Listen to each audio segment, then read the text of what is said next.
Hello, and thanks for joining me here for another episode of Story Time. Today's story comes from Peripheral Visions and Other Stories, and it's called Little Boy Found. Little Boy Found. I'll have coffee, but only if it's freshly brewed, she said firmly to the waitress. And for Jerry, hot chocolate, but no whipped cream. Jerry's my grandson, she added, and he didn't contradict her. The first time she had said that, she had explained to him later that they were playing a game. A let's pretend game, like actors in a movie. We're pretending that I'm your grandma and you're my grandson Jerry. It'll be fun, you'll see. And she had smiled at him and he smiled back, uncertain but willing to please. And it was fun at first. She would let him order anything he wanted. Hamburgers for breakfast, and ice cream sundaes for dinner. And if it was hard to get comfortable in the car, eventually he figured out how to curl up with the seatbelt wrapped tightly around his waist. So even if she rounded a curve too fast, he didn't slide onto the floor. But gradually, it had changed. She had changed. Now they only had 2 meals a day, or on bad days, not that he knew what made it a bad day, just that it was one. Only one. He learned not to complain, not to ask questions, not to do or say anything that would bring on that look. Eyes dead staring, lips as straight and merciless as the desert highway.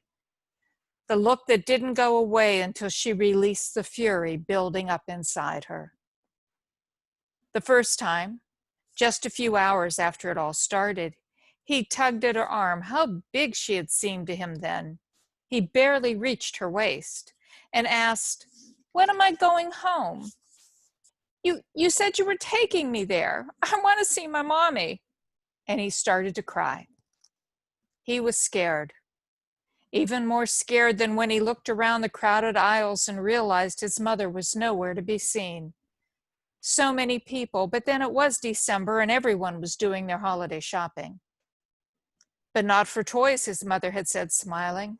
Santa brings toys. But let's get some new ornaments for the tree and maybe a different treetop. What about a star this year instead of the angel? And he had agreed, not really caring what they put on the tree as long as what he wanted would be there waiting for him on Christmas Day. That's when it happened. When his mother went down the aisle to get the treetop and she had to let go of his hand because she needed to reach for the one on the high shelf that she wanted. And he knew he was supposed to stay right there by her, but there were so many people and everyone was trying to get what they wanted. And no one cared about a little boy who couldn't see his mother anymore. And so he ran around the other side of the aisle, but she wasn't there either. And then, "You look lost, sweetie," the woman had said. "Do you want me to help you find your mommy?" And he had agreed. And she took his hand. And he didn't even mind that she held it a little too tightly because all he could think about was that someone was going to help him. And then they were in a car and she was driving not too fast, but fast enough so that pretty soon he couldn't tell where they were. All he knew was that it was taking too long and they were going too far. And that's when he asked, "When am I going home? You said you were taking me there. I want to see my mommy." And she reached over and slapped him hard. Just once, but once was enough. And all the while she kept driving. He learned then that in the end it was better, safer, less painful to stay silent. "Nothing to eat? We have fresh baked pies," the waitress said, her pen poised above the pad.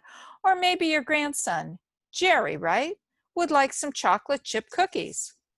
She smiled at him and he started to smile back, but then caught himself and looked down at his hands instead. "No, thank you." And even though the words sounded friendly, he knew that she was beginning to get angry inside. A slow simmer that could easily boil over and submerge what self-control she had and result in a scalding. for him, not her. He glanced up, trying to gauge just how angry she was, just how worried he had to be, and if there was something he could do to cool her down. Just the coffee and hot chocolate, if it isn't too much trouble. And he could tell that the waitress caught the warning underneath the apparently friendly words. Certainly, ma'am, and she looked at him again, still smiling, but he kept his lips straight and his eyes blank. She shrugged then and walked away to put in their order. Good boy, Jerry, the old woman said then, just like I always tell you. Children should be seen and not heard. The diner that night was busy, and while they waited, he tried to pull the sleeves of his jacket down over his chapped wrists, but they were too short. The jacket had fit at first, almost as though it had been bought just for you, she had said gaily when she pulled it out of the trunk, with the air of a magician pulling a rabbit from a hat. But that was 6 months ago, and he had grown since then. Now, whenever they would leave the car, the winter wind raked across the exposed areas, even though he shoved his fists as far as they could go into the two small pockets. So that is an excerpt from Little Boy Found. And how that story came about, I belonged to a writing group, and we used to, before we all had things to read at the meeting, we used to open the meeting with a writing exercise.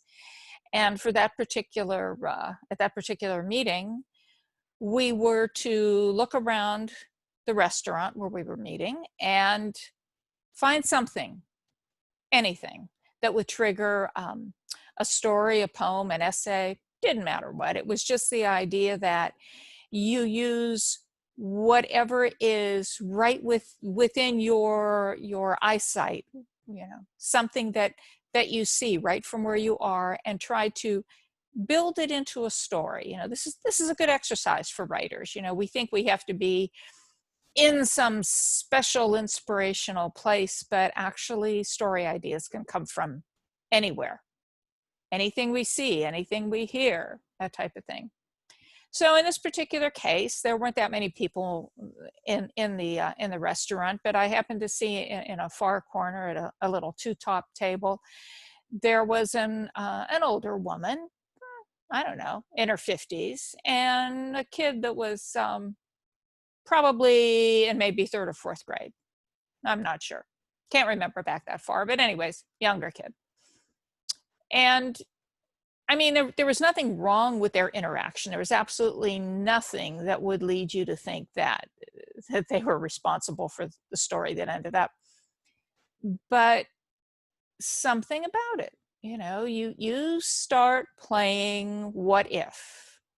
What if this is just not an ordinary grandma taking her grandson out for dinner? What if there is something about the pair of them that is a little bit off, a little bit different? Now, again, I have to tell you, there's absolutely nothing in how the real people were behaving that would lead you to think that, but writers have minds that go in oddball directions, and mine certainly went in that direction. And I drafted the story. We had 15 minutes to write, and I got enough of the story drafted that I was able to come home and finish the initial draft. And then after that, it's all revising. That is the story when you're a writer. You write first, you revise second.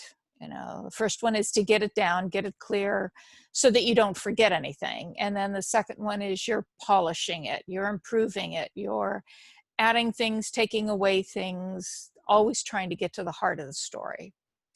And that is how Little Boy Found came about. It was just the idea that, this little boy was somewhere with someone that he shouldn't be. And you won't know until you read the whole story whether or not he is ever able to get free of the woman, whatever happens to him. Does he ever make it back home, where his mother is undoubtedly still waiting for her little one to come home?